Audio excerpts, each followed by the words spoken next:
Le 30 juin 1960, le drapeau belge descend enfin sur Kinshasa.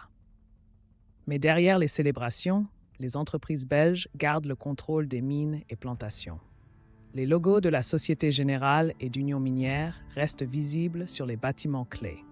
L'indépendance politique ne signifie pas la fin de l'exploitation économique. Dans les mois suivant l'indépendance, des contrats inégaux sont signés entre le jeune gouvernement congolais et les entreprises belges.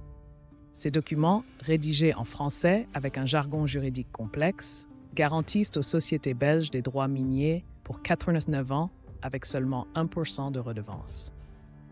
Les dirigeants congolais, sans expérience administrative, signent sous pression.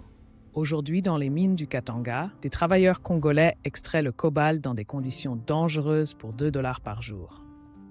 Pendant ce temps, à Bruxelles, les rapports annuels d'Umicore, ex-Union minière, affichent des profits records. Le cobalt congolais, essentiel pour les batteries électriques, représente 60% de l'approvisionnement mondial, mais ne profite pas aux Congolais. Après l'indépendance, les entreprises coloniales belges ont simplement changé de nom.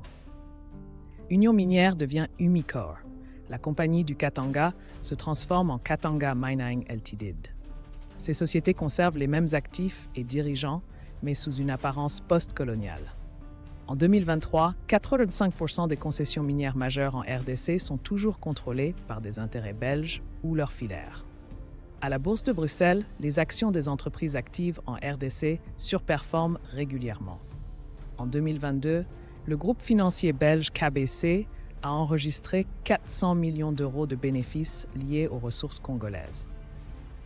Pendant ce temps, la RDC peine à financer ses écoles et hôpitaux, avec un budget national inférieur au profit annuel d'une seule de ces entreprises.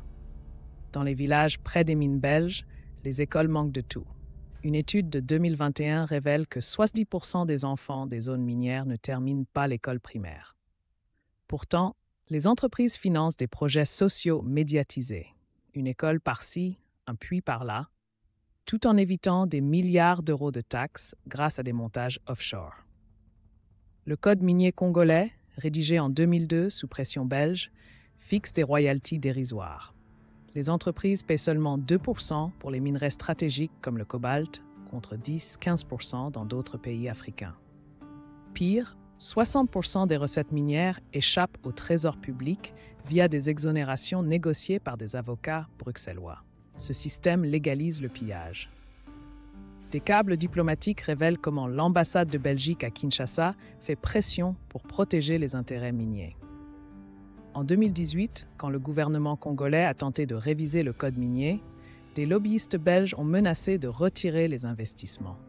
Finalement, seules des modifications cosmétiques ont été adoptées sous la supervision technique d'experts belges. Les rivières du Katanga sont maintenant rouges du cuivre et toxiques.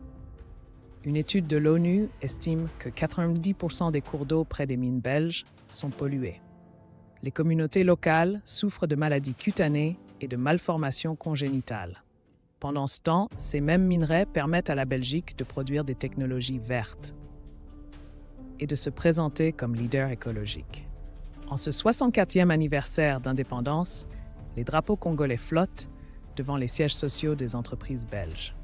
Une analyse montre que 80% des exportations minières vont toujours vers la Belgique. Les noms ont changé, les méthodes se sont sophistiquées, mais l'essence du système colonial perdure. Le Congo nourrit l'économie belge, tandis que son peuple reste pauvre. La libération économique reste à venir.